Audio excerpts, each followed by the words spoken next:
Hello दोस्तों, स्वागत है आपका अपने चैनल जी के विद बडवाल में। दोस्तों ये क्लास हमारी केमिस्ट्री की क्लास रहने वाली है। इससे पहले मैं आपको इसके तीन पार्ट आपको करा चुका हूँ। वन लाइनर के 3 पार्ट आपको करा चुका हूँ। आज का जो हमारा पार्ट है वो है हमारा पार्ट 4। और ये हमारा पार्ट 4 के साथ साथ ये पार्ट हमारा लास्ट भी रहने वाला है, ध्यान रखेंगे। पार्ट 4 में हम सारा कुछ कवर कराने वाले हैं। आज की क्लास थोड़ी सी बड़ी भी हो सकती है, तो हमारे साथ बने रहिएगा लास्ट तक। और चलिए क्लास को शुरू करते हैं। ये क्लास ICAR के लिए बहुत ही ज़्यादा इंपॉर्टेंट क्लास रहने वाली है, ध्यान रखेंगे। साइंस का क्वेश्चन पोर्शन आपका 25 नंबर का है इसके अंदर, जिसके अंदर केमिस्ट्री से लगभग इस जो सीरीज हमने चला रखी है वन लाइनर वाली, 5 नंबर कम से कम ये क्लास आपको देके जाने वाली है। पार्ट 4 है और पार्ट 4 हमारा लास्ट पार्ट रहने वाला। चलिए क्लास शुरू करते हैं। देखिए क्वेश्चन है, फॉर्मिक अम्ल का उपयोग रोगाणुनाशी के रूप में, गठिया रोग की दवा के रूप में, रबर उद्योग के रूप में, चमड़ा उद्योग में, कपड़ा उद्योग में आदि में होता है। फॉर्मिक अम्ल का प्रयोग होता है, ध्यान रखेंगे। नेक्स्ट है, एसिटिक अम्ल का उपयोग फोटोग्राफिक फिल्म तथा रेयॉन बनाने में होता है। एसिटिक अम्ल का प्रयोग कहाँ होता है? फोटोग्राफिक फिल्म बनाने में और रेयॉन बनाने में होता है, ध्यान रखेंगे। चलिए अगला हमारा है, ऑक्जेलिक अम्ल पोटेशियम लवण के रूप में प्राय वनस्पतियों में पाया जाता है, ध्यान रखेंगे। नेक्स्ट है, ऑक्जेलिक अम्ल थोड़ी मात्रा में मूत्र में भी पाया जाता है। नेक्स्ट है, मानव गुर्दा यानी किडनी में कैल्शियम ऑक्जेलेट के एकत्रित होने के कारण ही पथरी जो होती है उसकी बीमारी पैदा हो जाती है, ध्यान रखेंगे। नेक्स्ट है, फेरस ऑक्जेलेट के रूप में ऑक्जेलिक अम्ल का उपयोग फोटोग्राफी में तथा कपड़े में लगे स्याही के धब्बे दूर करने में होता है। नेक्स्ट है, लैक्टिक अम्ल एक मोनोहाइड्रोक्सी अम्ल है। लैक्टिक अम्ल जो है वो मोनोहाइड्रोक्सी अम्ल है। नेक्स्ट है, मांसपेशियों में लैक्टिक अम्ल में एकत्रित होने के कारण थकावट का अनुभव होता है। अगला हमारा है, साइट्रिक अम्ल साइट्रस यानी खट्टे फलों जैसे नींबू, संतरा और भी कुछ ऐसे जो खट्टे फल हैं जैसे अंगूर, इसमें पाया जाता है। और टार्टरिक अम्ल का उपयोग बेकिंग पाउडर बनाने में किया जाता है, टार्टरिक अम्ल का प्रयोग। चलिए नेक्स्ट है, बेंजीन को सभी एरोमेटिक यौगिकों का जन्मदाता माना जाता है। किसे? बेंजीन को माना जाता है। और बेंजीन का सबसे पहले फैराडे ने 1825 में आविष्कार किया था। अगर क्वेश्चन आ जाए बेंजीन का आविष्कार किसने किया था, तो फैराडे ने किया था। कब किया था? 1825 में किया था, ध्यान रखेंगे। चलिए नेक्स्ट है, बेंजीन का उपयोग घोलक के रूप में ऊनी कपड़ों की शुष्क धुलाई में, पेट्रोल के साथ मिलाकर मोटर ईंधन के रूप में, विस्फोटकों के निर्माण आदि में होता है। अगला हमारा है, नाइट्रोबेंजीन को मिर्वेन का तेल या ऑयल ऑफ मिर्वेन भी कहते हैं, ध्यान रखेंगे। हमारा है, नाइट्रोबेंजीन की खोज सबसे पहले मिस्चरलिच ने 1834 में की थी। किसने की थी? मिस्चरलिच ने की थी 1834 में नाइट्रोबेंजीन की खोज। नेक्स्ट है, फिनोल को बेंजीन का मोनोहाइड्रोक्सी व्युत्पन्न माना जाता है या व्युत्पन्न है। चलिए नेक्स्ट है, फिनोल की खोज सबसे पहले 1834 में हुई और रूंगे ने की थी। किसने? रूंगे ने कोलतार से की थी। किससे की थी? कोलतार से। नेक्स्ट है, फिनोल का उपयोग पिक्रिक अम्ल जैसे विस्फोटक होता है और पिनोफ्लेथीन, बैकेलाइट, सेलुलोज, एस्प्रिन, सैलिसिलिक अम्ल आदि के निर्माण में किया जाता है, ध्यान रखेंगे। चलिए नेक्स्ट है, नाइट्रोबेंजीन का उपयोग ट्राई नाइट्रोबेंजीन नामक विस्फोटक के निर्माण में होता है। नेक्स्ट है, एथिलीन के चारों हाइड्रोजन परमाणुओं को फ्लोरीन द्वारा प्रतिस्थापित करने पर टेट्राफ्लोरोएथिलीन C2F4 बनता है, ये ध्यान रखेंगे। चलिए नेक्स्ट है, टेट्राफ्लोरोएथिलीन के बहुत से अणु बहुलीकृत होकर टेफ्लॉन नामक प्लास्टिक का निर्माण करते हैं। नियोप्रीन एक संश्लिष्ट रबड़ है और नियोप्रीन का उपयोग विद्युत केबल में विद्युत अवरोध पदार्थ में किया जाता है, ध्यान रखेंगे। चलिए नेक्स्ट है, सैकरीन टोल्विन जिसका नाम सूत्र है C6H5CH3 के ऑक्सीकरण से बनाया जाने वाला ऑर्थोसल्फाबेंजाइमाइड जिसका सूत्र है C6H4SO2CONH चीनी से 550 गुना मीठा होता है। चलिए अगले क्वेश्चन पे चलते हैं। अगला क्वेश्चन है, सैकरीन का प्रयोग शरबतों में तथा मधुमेह जिसे डायबिटीज़ या शुगर बोलते हैं उसके रोगियों के लिए चीनी की जगह दिया जाता है सैकरीन। चलिए नेक्स्ट है, नेप्थलीन एक न्यूक्लियर हाइड्रोकार्बन है जिसकी गोलियां कीड़ों को कपड़ों से दूर रखने में उपयोगी होती हैं। नेक्स्ट है, नायलॉन का उपयोग मछली पकड़ने, तत्बाली जाल, रस्सियाँ, ब्रश आदि बनाने में किया जाता है। हमारा नायलॉन का प्रयोग ध्यान रखेंगे। चलिए नेक्स्ट है, पेट्रोल एक प्राकृतिक ईंधन है, ये ध्यान रखना है। और पेट्रोल को रॉक ऑयल भी कहते हैं। क्या बोलते हैं? पेट्रोल को हम रॉक ऑयल भी बोलते हैं। क्वेश्चन आ सकता है कि पेट्रोल का अन्य नाम क्या है, तो आपको लगाना है रॉक ऑयल, ध्यान रखेंगे। चलिए अगला है, आधुनिक समय में पेट्रोलियम की अत्यधिक महत्ता के कारण ही इसे काला सोना यानी कि ब्लैक गोल्ड, द्रव सोना, लिक्विड गोल्ड आदि की संज्ञा दी गई है, ध्यान रखेंगे। चलिए अगला है हमारा, पेट्रोलियम से पेट्रोल, मिट्टी का तेल, विभिन्न हाइड्रोकार्बन, ईथर आदि प्राप्त किए जाते हैं। अगला है, विश्व का सबसे पहला पेट्रोलियम कुआं कर्नल ड्रेक द्वारा 1859 में संयुक्त राज्य अमेरिका के पेंसिल्वेनिया राज्य के टाइटस विले नामक स्थान पर खोदा गया था। ये आप स्क्रीनशॉट ले लीजिएगा, इसका इम्पोर्टेंट है। चलिए नेक्स्ट है, पेट्रोलियम से इसके विभिन्न अवयवों को प्रभाजी आशवन विधि यानी कि फ्रैक्शनल डिस्टिलेशन मेथड द्वारा अलग अलग किया जाता है। नेक्स्ट है, किसी ईंधन के अपस्फोटन को ऑक्टेन संख्या के द्वारा व्यक्त किया जाता है। अगले पर चलते हैं। अगला हमारा है, जिस ईंधन की ऑक्टेन संख्या जितनी अधिक होती है उसका अपस्फोटन उतना ही कम होता है तथा वह उतनी ही अच्छा ईंधन माना जाता है, ये ध्यान रखेंगे। चलिए नेक्स्ट है, विस्फोटक ऐसे पदार्थ होते हैं जिनके दहन पर अत्यधिक ऊष्मा और तीव्र ध्वनि पैदा होती है। आरडीएक्स की फुल फॉर्म क्या होती है? आरडीएक्स की फुल फॉर्म होती है हमारी रिसर्च एंड डेवलप एक्सप्लोसिव होती है इसकी फुल फॉर्म। नेक्स्ट है, आरडीएक्स की विस्फोटक ऊष्मा कितनी होती है? आरडीएक्स की विस्फोटक ऊष्मा होती है 1510 किलो कैलोरी प्रति किलोग्राम, ध्यान रखेंगे। नेक्स्ट है, ट्राइनाइट्रोग्लिसरीन टीएनजी एक रंगहीन तैलीय द्रव है जो डायनामाइट बनाने में काम आता है। ट्राइनाइट्रोग्लिसरीन को नोबेल का तेल भी कहा जाता है, ध्यान रखेंगे।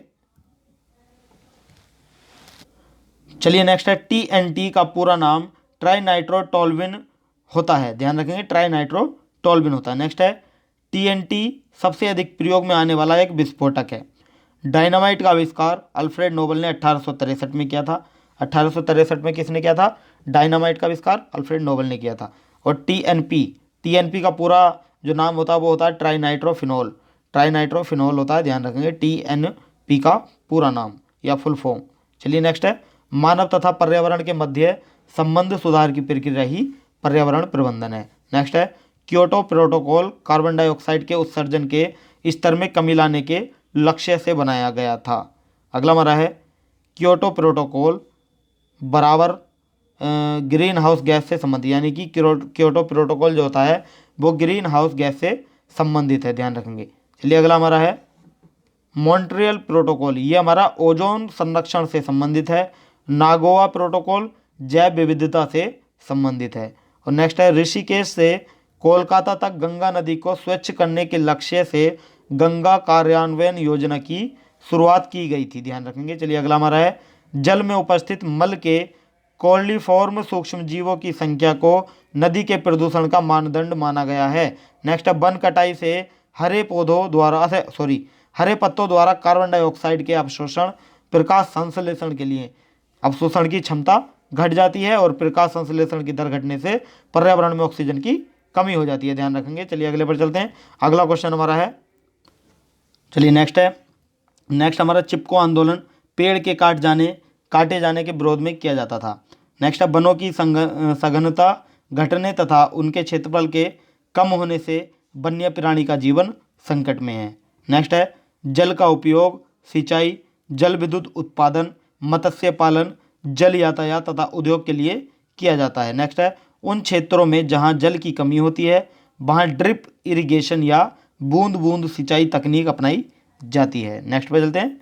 देखिए नेक्स्ट है हमारा, कोयला तथा पेट्रोलियम जैसे जीवाश्म ईंधन की मात्रा पृथ्वी के अंदर सीमित है, अतएव जीवाश्म ईंधन की खपत सावधानी पूर्वक करनी चाहिए। नेक्स्ट है, गैर परंपरागत ऊर्जा स्रोतों जैसे सौर ऊर्जा, पवन ऊर्जा, बायोगैस आदि का उपयोग अधिक से अधिक होना चाहिए। नेक्स्ट है तत्वों का वर्गीकरण होने से उनके गुणों का अध्ययन नियमित ढंग से किया जा सकता है। अगला हमारा है लंबाजे। लंबाजे ने तत्वों का वर्गीकरण धातु और अधातु में किया था। चलिए नेक्स्ट बोलते हैं। नेक्स्ट है डोब्रेनर के तिर्यक परमाणु द्रव्यमान के कम में सजाने पर बीच वाले तत्व का परमाणु द्रव्यमान किनारे वाले तत्वों के परमाणु द्रव्यमान का औसत होता है। चलिए नेक्स्ट है मेंडलीफ ने अपने समय तक ज्ञात 63 तत्वों को एक सारणी द्वारा क्रमबद्ध किया था, जिसे मेंडलीफ की आवर्त सारणी कहते हैं। इस सारणी को आवर्त सारणी का लघु रूप यानी कि शॉर्ट फॉर्म भी कहते हैं, ध्यान रखेंगे। चलिए नेक्स्ट है आधुनिक आवर्त नियम तत्वों की परमाणु संख्या पर आधारित है।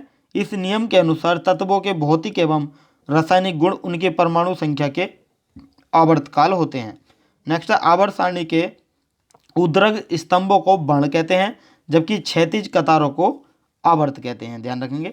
नेक्स्ट है किसी वर्ग के सभी तत्व समान गुण वाले होते हैं। नेक्स्ट है बढ़ती हुई परमाणु संख्या के साथ तत्वों के रासायनिक गुणों की नियमित पुनरावृत्ति रासायनिक आवर्तता कहलाती है।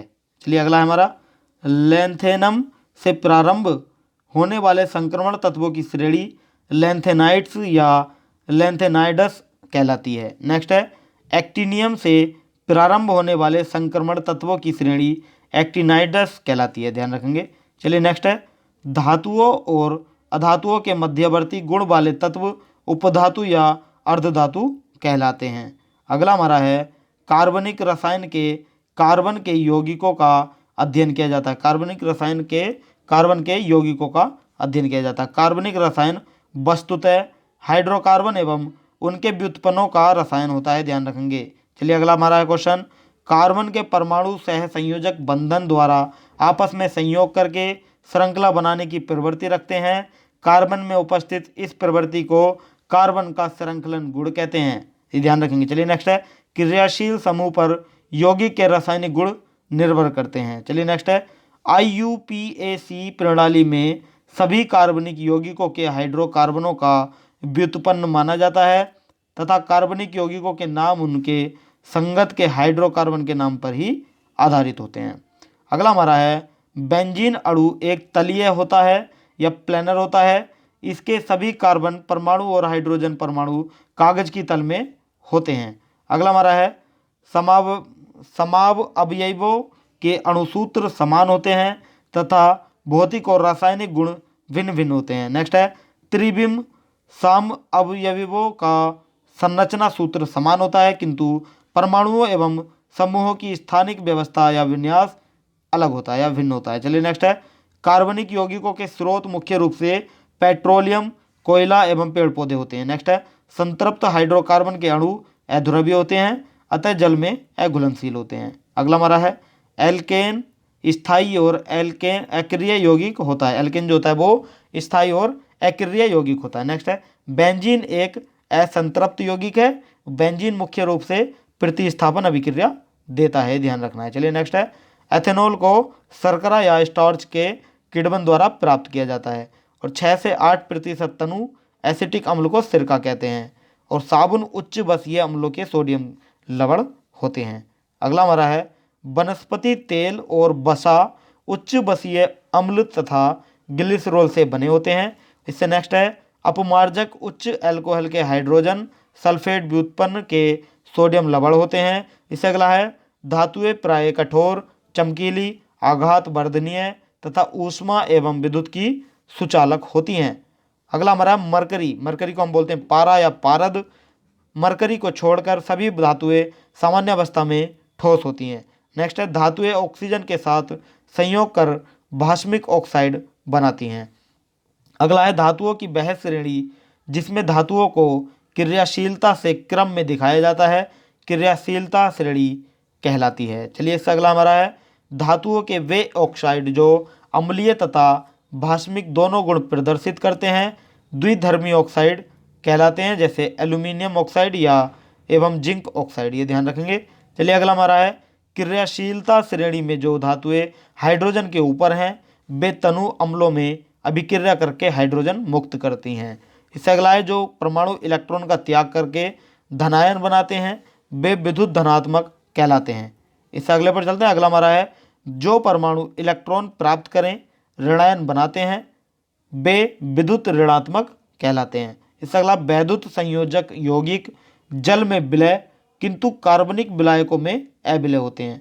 इससे अगले पर चलते हैं। अगला हमारा है वैद्युत संयोजक यौगिक द्रवित अवस्था में या जलीय विलयन अवस्था में विद्युत के सुचालक होते हैं। नेक्स्ट है सहसंयोजक बंधन वाले यौगिक सहसंयोजक यौगिक कहलाते हैं। इससे अगला है सहसंयोजक यौगिक जल में अविलय किंतु कार्बनिक विलायकों में विलय होते हैं। इससे अगले पर चलते हैं। अगला हमारा है सहसंयोजक यौगिक विद्युत में कुचालक होते हैं। नेक्स्ट है सहसंयोजक यौगिकों के द्रवणांक और क्वथनांक निम्न होते हैं और प्रकृति में धातु या धातु मुक्त या संयुक्त अवस्था में पाई जाती है। नेक्स्ट है धातु कर्म वह प्रक्रिया है जिसमें किसी धातु को उसके अयस्क से निष्कासित कर उसे शुद्ध किया जाता है। इससे अगले पर चलते हैं। अगला हमारा है पृथ्वी की परत से प्राप्त किसी धातु के अयस्क में उपस्थित उपद्रव्यों को दूर कर अयस्क को शुद्ध रूप से प्राप्त करना अयस्क का सांद्रण कहलाता है। नेक्स्ट है मिश्र धातु दो या अधिक धातुओं या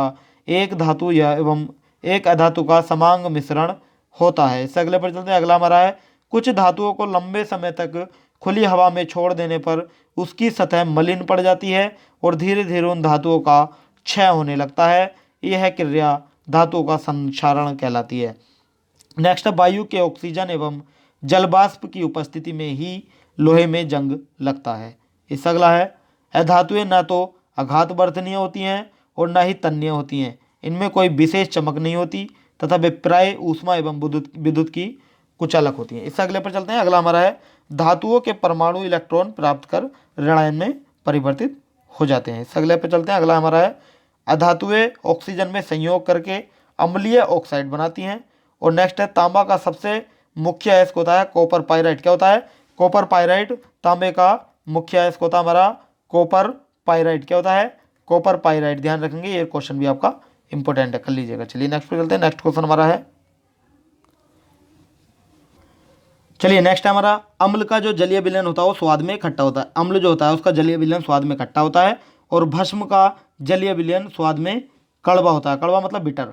और अम्ल तथा भस्म की अभिक्रिया से लवण तथा जल बनता है, ध्यान रखेंगे। और प्रबल अम्ल जल में पूर्णतः आयनित होते हैं तथा दुर्बल अम्ल जल में आंशिक रूप से सिरका कहते हैं, ध्यान रखेंगे। चलिए नेक्स्ट है लिटमस थैलोफाइटा वर्ग के लाइकेन पौधे से निकाला गया गुलाबी रंग का उदासीन अर्क होता है, ध्यान रखेंगे। और अम्ल धातु से अभिक्रिया कर हाइड्रोजन गैस मुक्त करता है। जो अम्ल होता है वो धातु से जब अभिक्रिया करता है तो उससे हाइड्रोजन गैस मुक्त होती है। नेक्स्ट है अम्ल धातु के कार्बोनेट एवं बाइकार्बोनेट से अभिक्रिया कर कार्बन डाइऑक्साइड देता है, यानी कि CO2 देता है। नेक्स्ट है अम्ल एवं भस्म के जलीय विलयन विद्युत के सुचालक होते हैं। इससे अगला मेरा है जल में घुलनशील भस्म क्षार यानी कि अल्कली कहलाते हैं। जल में जो घुलनशील भस्म होते हैं वो क्षार कहलाते हैं।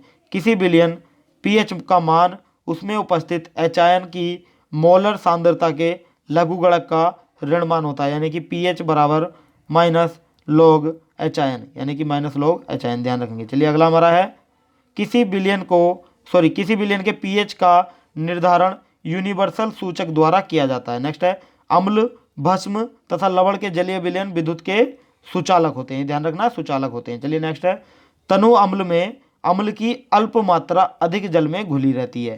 नेक्स्ट है प्रबल अम्ल तथा प्रबल भस्म से बने लवण का जलीय विलयन उदासीन होता है। कैसा होता है?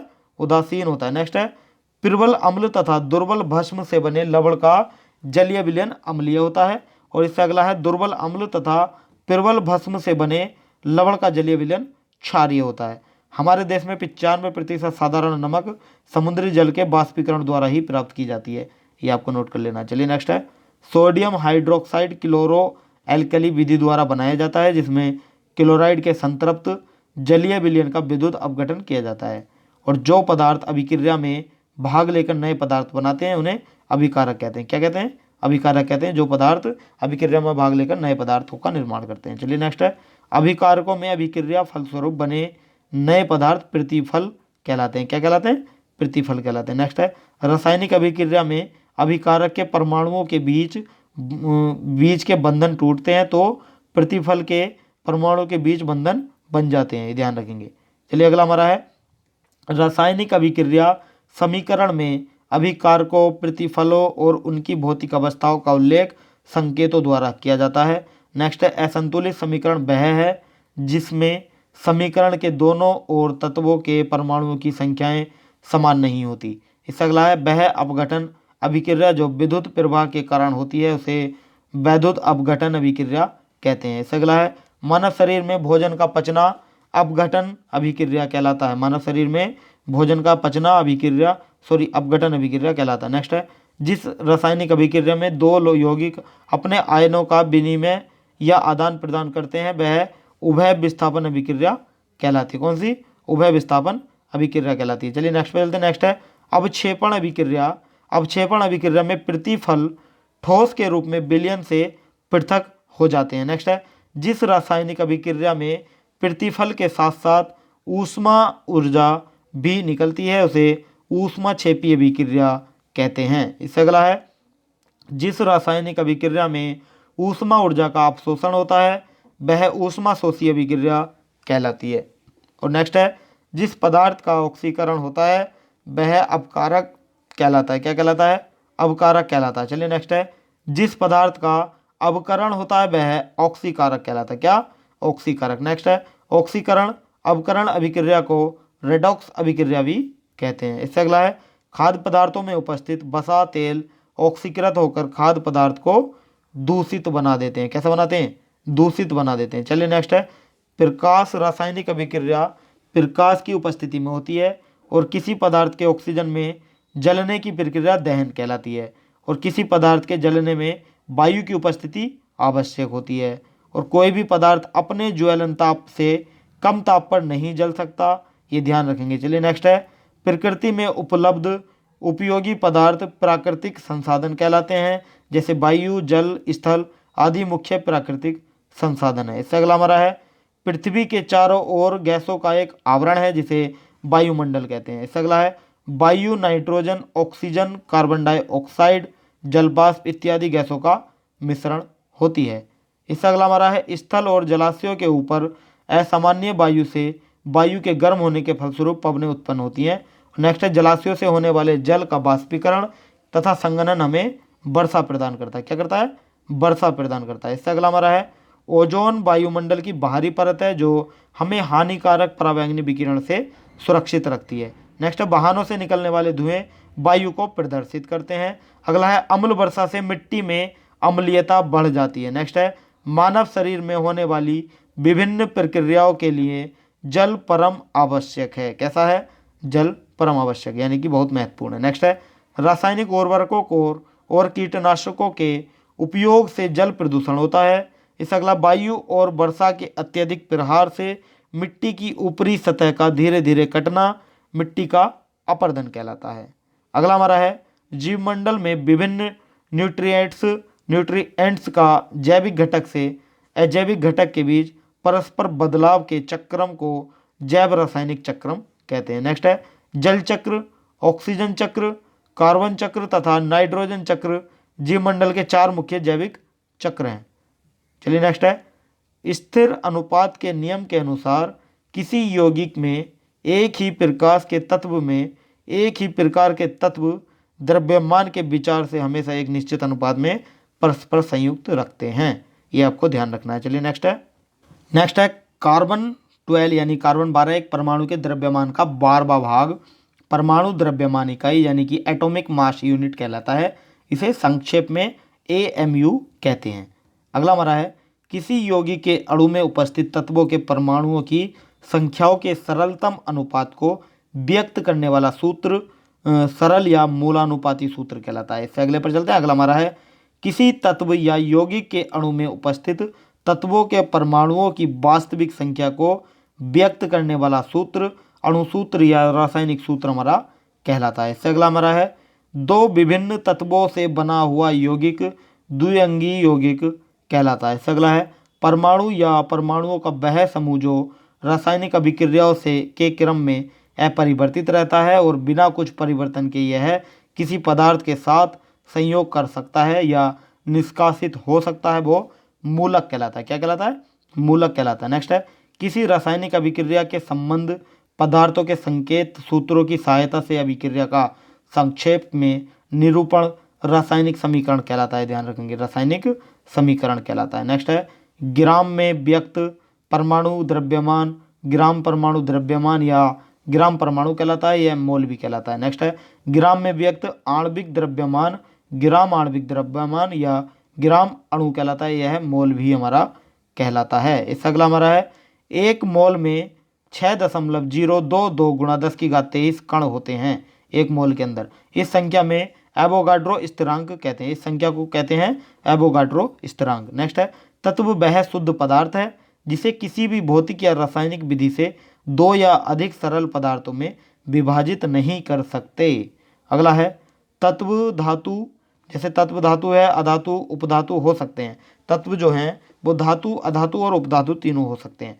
नेक्स्ट है, यौगिक एक शुद्ध पदार्थ है जो दो या अधिक तत्वों के भार के विचार से एक निश्चित अनुपात में रासायनिक संयोग के फलस्वरूप बनता है, ये आपको ध्यान रखना। चलिए नेक्स्ट है, यौगिक के गुण उसके अवयवी तत्वों के गुणों के पूर्णतः भिन्न होते हैं। इससे अगला है, किसी यौगिक का संगठन सर्वदा एक ही रहता है। नेक्स्ट है, दो या अधिक तत्वों का यौगिकों को किसी भी अनुपात में परस्पर मिला देने से मिश्रण बनता है। चलिए नेक्स्ट पे चलते हैं। नेक्स्ट है, मिश्रण में उसके अवयवों के गुण विद्यमान रहते हैं और मिश्रण के अवयवों को सरल भौतिक विधि द्वारा पृथक किया जा सकता है, ये ध्यान रखना है। चलिए नेक्स्ट है, मिश्रण का संगठन निश्चित नहीं होता और तत्वों या यौगिकों के द्रवणांक और क्वथनांक निश्चित होते हैं किंतु मिश्रण के नहीं होते।